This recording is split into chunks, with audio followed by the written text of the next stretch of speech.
Évidemment, le Barça n'a pas laissé passer l'occasion en or de s'envoler en Liga, de prendre 8 points d'avance sur le Real qui avait perdu un peu plus tôt dans l'après-midi, 1-0 par surprise en tout cas sur le terrain de Majorque.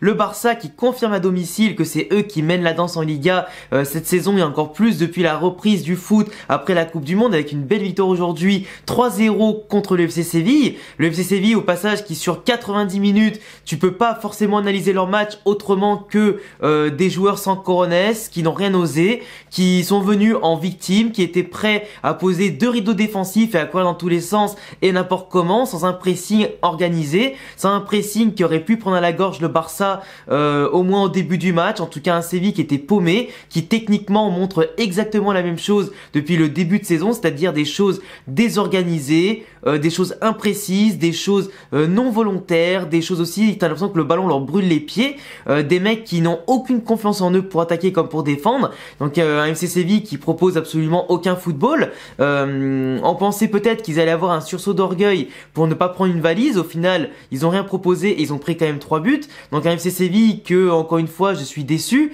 L'autre jour déjà, j'avais été déçu par le Betis Séville qui eux jouent à domicile contre le Barça et qui n'avait pas proposé grand chose en tout cas contre le Barça et qui avait perdu tristement. L'Atlético Madrid un peu avant à domicile aussi contre le Barça n'avait quasiment rien proposé et aujourd'hui je tire un constat qui est très simple, les équipes adverses en Liga n'ont absolument aucune coronesse. Contre le Real ça joue à fond, contre le Barça, ça joue quasiment pas, ou du moins ça n'ose pas jouer. T'as l'impression qu'en face, t'as encore Messi, t'as encore Suarez, Iniesta, Xavi. Oh les gars, le Barça d'aujourd'hui, oui ils sont solides défensivement, oui ils n'encaissent que 7 buts en 20 matchs, mais en même temps quand l'équipe adverse, elle n'attaque jamais, tu peux pas prendre de but. C'est logique. Le Barça sur le papier, ils ont une très belle défense, hein, mais c'est pas la défense de leurs meilleures années, leur meilleure saison, tu vois.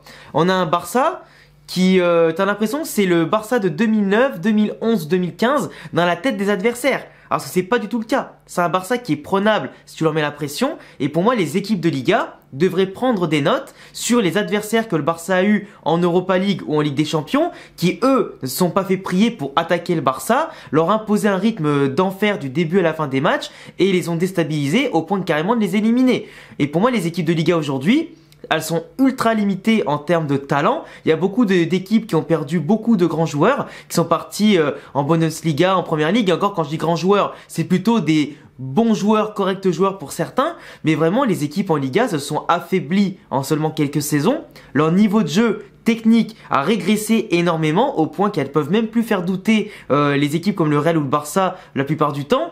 Des équipes aujourd'hui qui n'ont plus les entraîneurs aussi, qui ont cette folie d'aller chercher le Barça sur leur terrain et même jouer le match nul comme ça. Séville n'avait absolument aucune chance et vraiment le fait qu'il y avait 0-0 à la mi-temps, c'est une aberration parce que le Barça était tranquille en fait.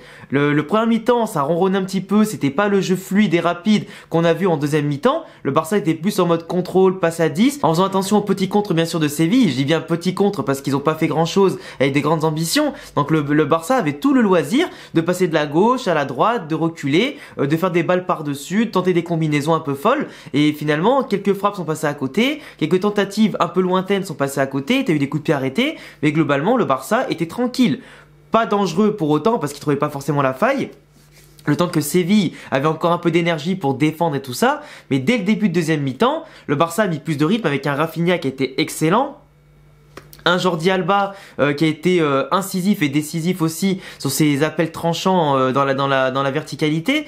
Globalement, donc lui, il a ouvert le score avec une belle combinaison avec Kessie aussi, qui l'a mis sur orbite sur le côté. Donc magnifique plat du pied croisé qui termine au fond. Derrière en plus. Pour le troisième but, c'est lui qui offre le centre à Rafinha qui se projette bien. Rafinha, je crois que sur les 5-6 derniers matchs, ça doit être son 2 ou 3e but comme ça où le mec marque un but en faisant un appel comme ça ou en la poussant juste au second poteau. Mais globalement, il est présent quand tu t'y attends pas. Et du moins, les défenseurs le voient jamais faire son petit appel, son petit déplacement décisif pour marquer son but. Et globalement, même s'il est moins fort, je trouve quand même beaucoup moins fort qu'un Ousmane Dembélé et que globalement, sur son arrivée au Barça, Rafinha n'est pas étincelant. n'est pas forcément un joueur qui mérite d'être titulaire ou de jouer ultra souvent, tellement il fait pas tout le temps la différence, tellement il est assez irrégulier sur son côté. Là aujourd'hui, il a montré justement que le Rafinha de la deuxième mi-temps mérite de rester au Barça et de s'y imposer petit à petit, même si Ousmane Dembélé, même blessé, est à mon sens meilleur qu'un Rafinha à 100%. Enfin bon, après c'est un débat que vous les Catalans vous ferez en interne. Mais globalement, le Barça, après, avec un Lewandowski qui était en forme, qui a pas marqué, mais qui a fait des vrais festivals à un moment donné, sur les crochets, sur les déviations, qui a été un poids menaçant constamment, en tout cas pour la défense de Séville. Gavi, Pedri qui ont très bien joué, Gavi en plus ça qui marque un but, avec une belle action côté Barça aussi collectivement, qui montre que Gavi monte en puissance, qui est de plus en plus en confiance, qui s'épanouit encore plus qu'avant avec le Barça, même s'il y a des moments où il a été critiqué parce qu'il faisait beaucoup de fautes, il prenait un peu des jaunes, ou des fois il était un peu irrégulier aussi, mais globalement, Gavi, il gagne vraiment en constance avec le temps, en expérience bien sûr et en maturité dans le jeu, et déjà qu'il est très complet techniquement et tactiquement, et qu'en plus il court partout physiquement, il commence à devenir de plus en plus complet à un âge quand même assez jeune. Le Barça qui a en plus perdu Busquets au bout de 5 minutes de jeu, Busquets, de toute façon, dans un match comme ça, il aurait été tranquille parce que là, le Barça n'avait plus qu'à contrôler et attendre de trouver la faille. Il n'était pas en danger, il n'avait pas à courir pour récupérer des ballons ni rien. Donc l'équilibre était d'office assuré. Mais globalement, ouais, le Barça, de toute façon, avec les De Jong, avec Kessié ou quoi, t'as toujours une solution sur le banc pour changer si t'as un blessé ou des mecs un peu en méforme. Et c'est un peu ça l'avantage du Barça par rapport au Real, c'est que ce soit en attaque, au milieu ou en défense, il y a beaucoup plus de profils variés et surtout performant, avec de l'expérience, par rapport au Real où souvent t'es obligé de jeter soit les jeunes, soit les trop vieux, soit des mecs inutiles sur le terrain. Et globalement t'as pas le même équilibre, t'as pas les mêmes solutions aussi, et forcément le Barça, sur la longueur, gagne plus de matchs, arrive plus frais, arrive plus facilement à faire tourner, a plus de confiance, plus d'automatisme, et des mecs aussi qui ont plus de rythme. Donc globalement, peu importe à qui ils vont faire appel, globalement t'arrives à avoir quand même des résultats satisfaisants. Mais c'est vrai que le Barça, ils ont quand même une défense, 7 buts encaissés en 20 matchs, et sachant qu'ils en ont pris 3 en un match contre le Real, c'est phénoménal. C'est phénoménal, et c'est ça aussi la clé du truc, c'est qu'ils ont une solidité qui passe par leur possession, qui passe par aussi la terreur qu'ils inspirent chez l'adversaire, qui t'as l'impression en face, c'est un adversaire impossible à battre, alors que pas du tout. Dès que tu lui mets la pression au Barça, ça y est, tu peux profiter de leur largesse. Il y a aussi Ter Stegen qui a souvent été décisif, t'as la défense qui se tordait dans tous les sens, mais qui ne rompait jamais. Donc globalement, le Barça, malgré les difficultés qu'ils peuvent avoir contre certains adversaires, certaines phases de jeu, il reste... j'allais dire, comment on appelle ça, insubmersible, voilà c'est le mot que je cherchais, insubmersible, et en plus devant ça marque des buts. Donc quand ils ont la possession, que l'adversaire recule et que le Barça marque le premier but, voire les 2 premiers buts, et que l'adversaire du coup n'a plus le choix de sortir, c'est terminé. Le Barça en enchaîne 2, 3, 4, parce que les espaces, eux, ça pardonne pas. Entre le jeu collectif, les mouvements qu'il y a, le fait que l'adversaire n'arrive pas à trouver tactiquement la solution, le Barça s'engouffre dans la moindre brèche. Et des joueurs d'expérience comme Jordi Alba par exemple, ils se font pas prier pour marquer des buts, tu vois. Et comme Lewandowski. Mais voilà, en tout cas le Barça, première mi-temps, je me suis fait chier comme un rat mort, même s'il dominait largement, mais je me suis fait chier comme un rat mort. Mais après, quand Xavi, à mon avis, à la mi-temps, il leur a inculqué un peu plus qu'on appelle ça d'agressivité, d'intensité, et que les joueurs, ça y est, ils se sont dit, on peut pas passer à côté de l'occasion de mettre 3 points d'avance encore plus au Real Madrid, du coup de monter à 8 points, ça y est, ils ont marqué, et une fois qu'ils avaient marqué, c'était plus dur qui était fait, parce que Séville, c'était obligé de sortir, et déjà que de base, rien que pour faire 3 passes dans leurs 20 mètres, ils étaient à nul à chier, alors faire des passes dans les 20 mètres du Barça, laisse tomber, les peu d'incursions qu'il y a eu, mais il n'y a même pas eu un frisson pour Ter Stegen. C'est ridicule, et pour moi, là, le niveau de la Liga globalement, il baisse énormément, et franchement, je pense que dans les quelques années qui vont arriver, le Real et le Barça, mais ils vont se la régaler, mais encore plus que dans les années précédentes.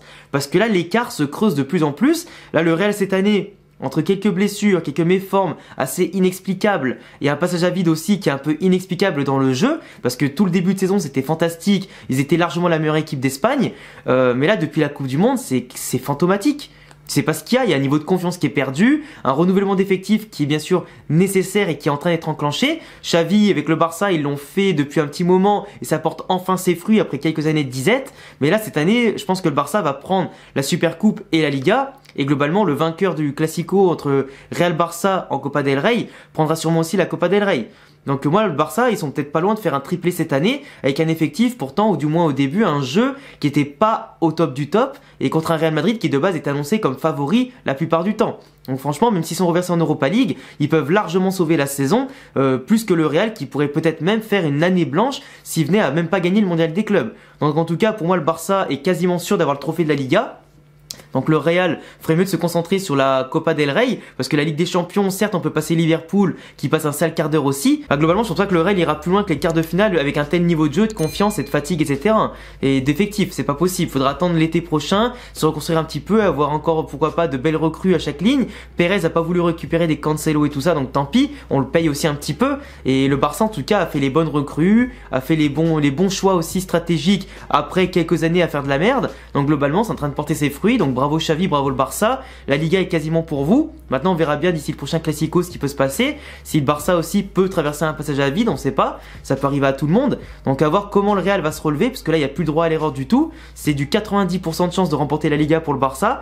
Et puis voilà, en tout cas donnez-moi vos avis en commentaire, que vous soyez pour le Barça ou pour le Real. N'hésitez pas à vous abonner, cocher la cloche, mes réseaux en description. Et puis à bientôt pour prochaine vidéo. Ciao.